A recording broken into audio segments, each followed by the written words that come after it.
दा बिटिआर सुक्तिया मोजांब्लाथ' बेवहाय रायजोनो मा नांगौ बेखौ होनो हाब्लासोना मोजां होनगोन। होमब्ला जों थांनो ओंखारबाय मादारपुर माने ओमफ्राय बिदिनो नै दा नै बारनांगौनि अबस्थाखौथ' नायदो नै नावखा दुथा नावा मोननै बारनांगौनो नै टावारनि थावनो अइल नै बेखौबो दा नावजोंसो बारहोनांसै जियाव माने हरैनि जि जोंनि नैबे आइलेण्ड बायदि जायगानि जि टावारफोर ना दा बेयावथ' टावारफ्रावथ' थावनि गोनांथि नालाय डिजेल दा बेखौ नै बेखौ बेजों बारहोगोन नै बिदि ड्रामाव सोजोबबाय नै ओमफ्राय बेखौ बारहोगोन जाहैबाय दा चलो चलो चलो चलो चलो चलो बस बस होमब्ला दानो जोंनि फाला बे फर्मुला गोरोंलै मालाय इजि प्रसेस औ पप बुला नाङा नै बेनो धर धर धर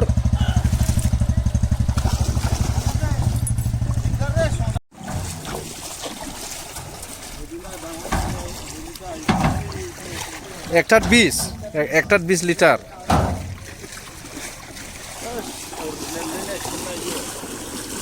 स' लोगोफोर बे जायगाया मा जायगा होननानै बुङोब्ला बेनो जादों चिरां डिस्ट्रिक्टनि सिङाव थानाय नांगलबाङा VCDCनि मादारपुर होननाय मोनसे जायगायाव जोङो थांगासिनो दं। नैबे नायदो नैबे गासैबो गेस टेंकिफोर बेबो नैबे दैजोंनो फानांगौ जायो। बेनो जाहैबाय नांगलबाङा बारला मोनगोन जयपुर ओमफ्राय आइलेण्डसै आरो नै बेटारि दे फटाफट दे उठाओ যাবো ওই কি করো मेन दै बे नांगलबाङा मोननै जादों आरो खावनै जादों नैबे सेकेन्ड बे देटसिन नै दैयाबो एसे गोथौलै बे आयु बारलायबावदोंसो नै खस्थ'आलाय जोबोद खस्थ'खा गारियाबो खस्थ' मानसियाबो खस्थ' गासिबो खस्थ' ओमफ्राय खस्थ' माने ओरैबायदि खस्थ' नैबे नांगलबाङा दै बारनायाव सेन्देलानो जलायबाय नै बेखौसो गानबोदोंमोन नै सेन्देलानो जबाय सिंनिसे नै बेखौलाय माथो गानबावनाय होमब्ला नैबे दैयावनो दान होनायसै खौनो माथो दैयावनो दान ओइ गोजावलांथोसै बियो बिदाय होनांबाय ओइ लाहे लाहे मय आसुंग्रे एथे बा लाहे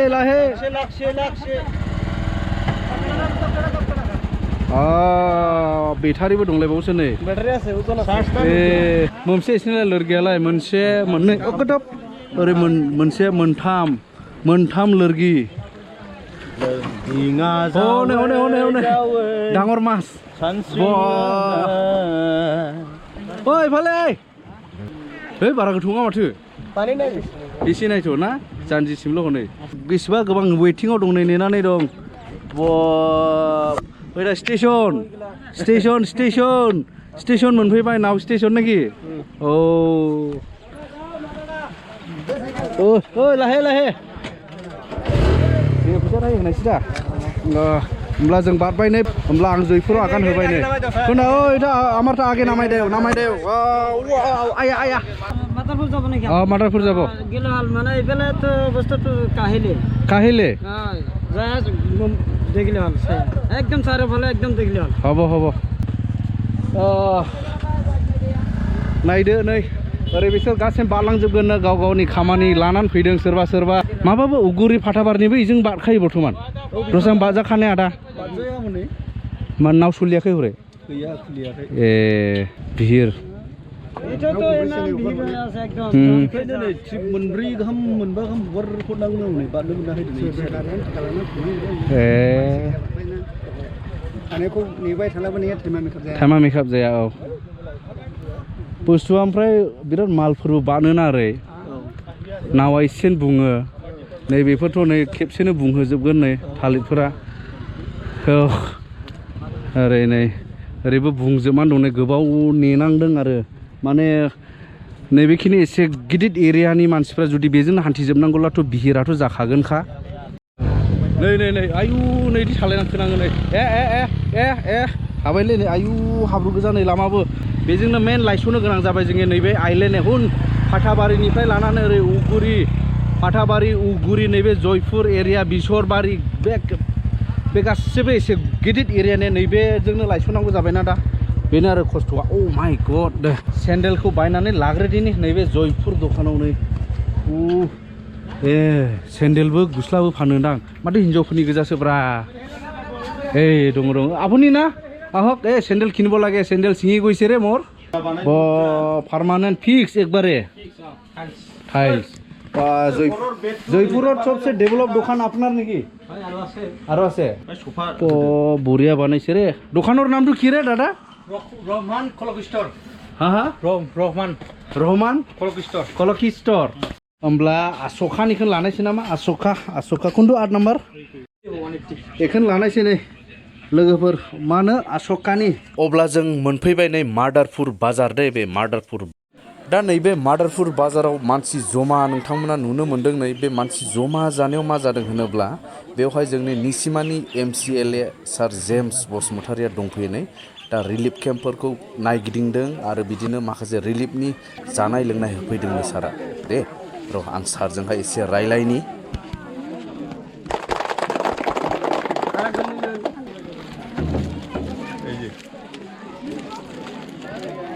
এইবিলাক এই সৰু সৰু বাচ্চাৰ কাৰণে এইবিলাক ভগাই দিব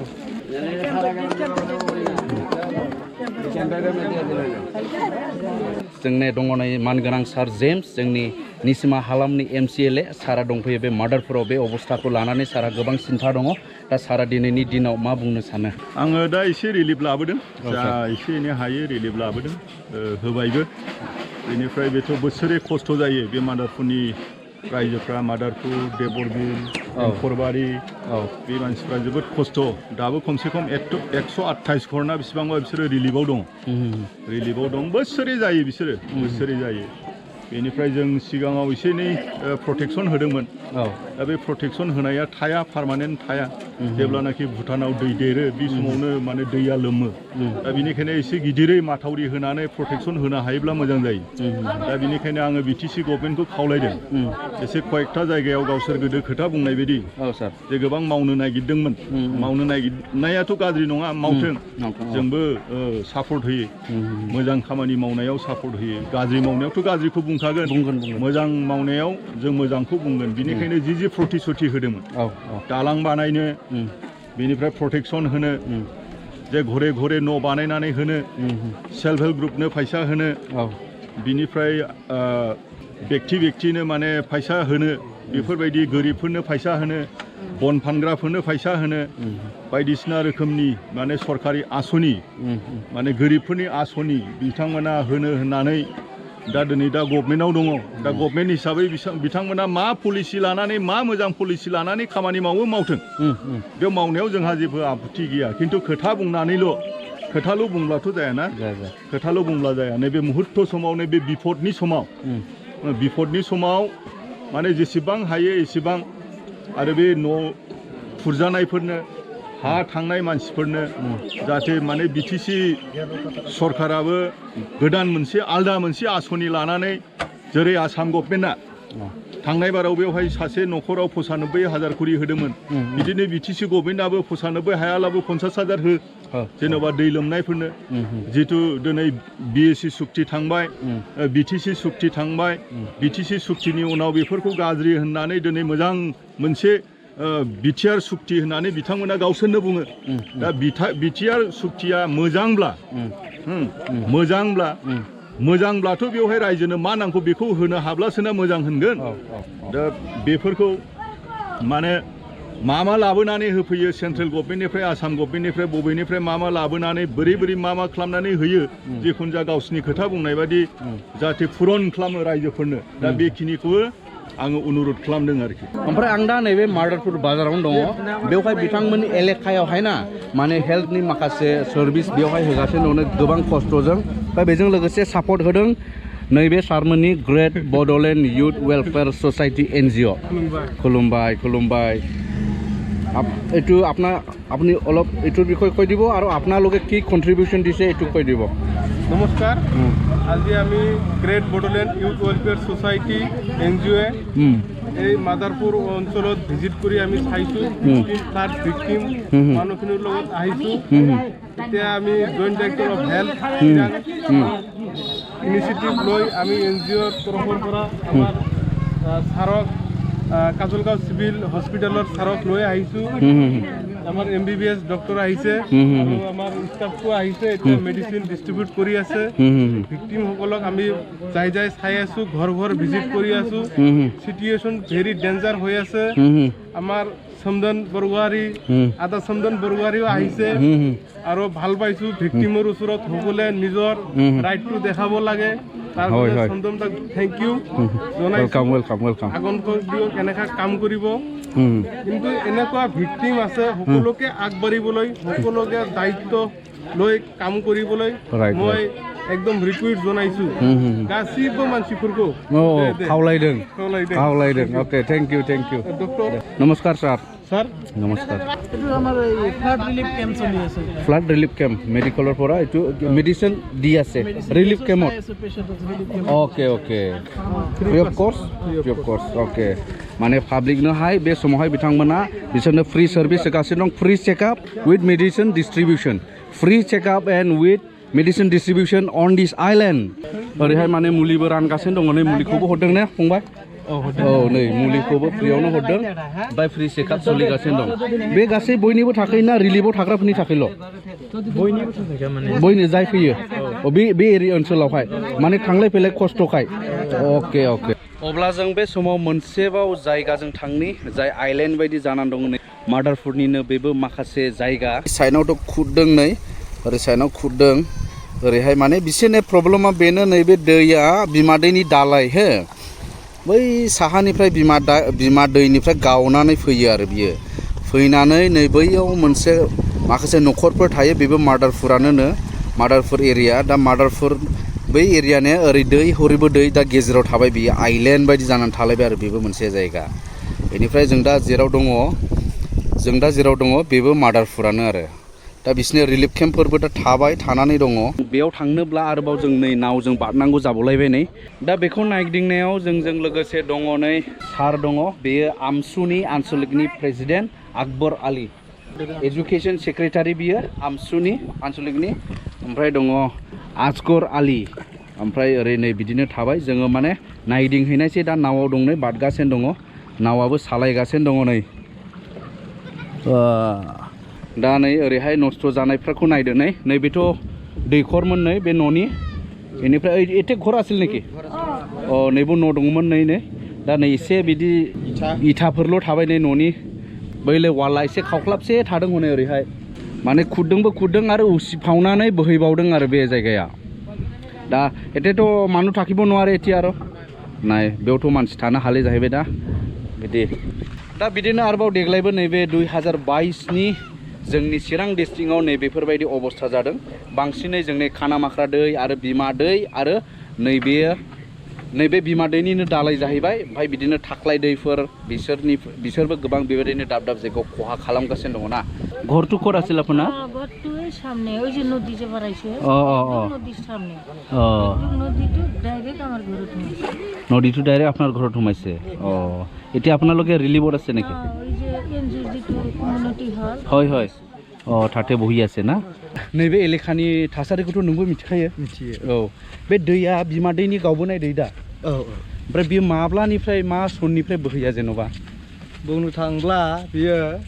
3 बोसोरसो जाबाय 3 बोसोर बैयावहाय जोंनि कच राजबंशीफोर बिसिनि गामि दखरसे दंमोन बेनिफ्राय दा बिसोर खाजोबनांबाय आरो दा दै बिमाया ओरै सौनानै डाइरेक्ट मादारपुरजों हाबफैबाय आरो बोथोरनि थिननाय हमथानोबो हायाखसै दा दैया ओरैसो खारबोबाय आरो मादारपुर दखानसो खारबोबाय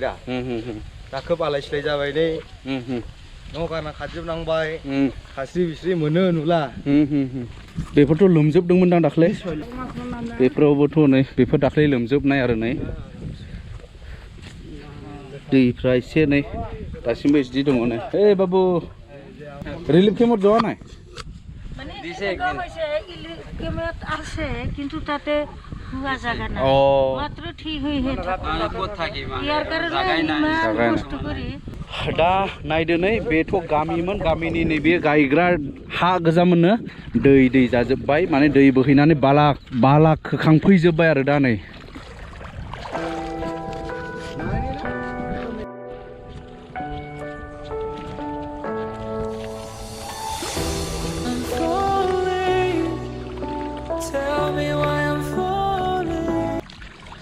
ओमफ्राय नैबे स्कुलाव दा रिलिफ खालामनानै थानांबाय नैबे स्कुलावहाय नैबेखिनिनि खलबसेनि गामिनि मानसिफोरा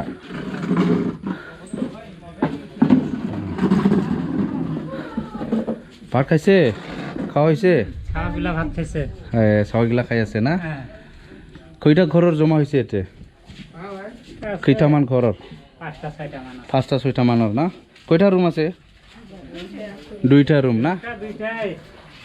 দুইটা रुम मोननैयाव थादों नालाय फार्स्ट नैबे स्कुल न'आवनो थादों नै मादारपुर एलपि स्कुल नैयो दोनबाय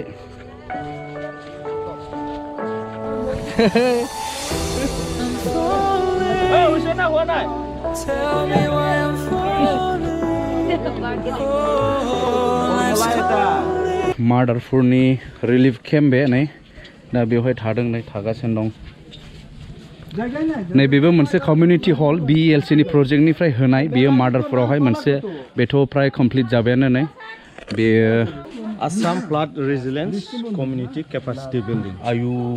जायखिजाया जेन हक बे प्रजेक्टनि आरो नैबे कमिउनिटि हला दा बेयावनो बेखौ बाहायजेननो हाबाय नै सिटुएशननि थाखायहाय इमारजेन्सि थानांबाय आरोखि थानांबाय इनकमप्लिटब्लाबो अब्लाबो अखा सिजानो गदों बेनो आरो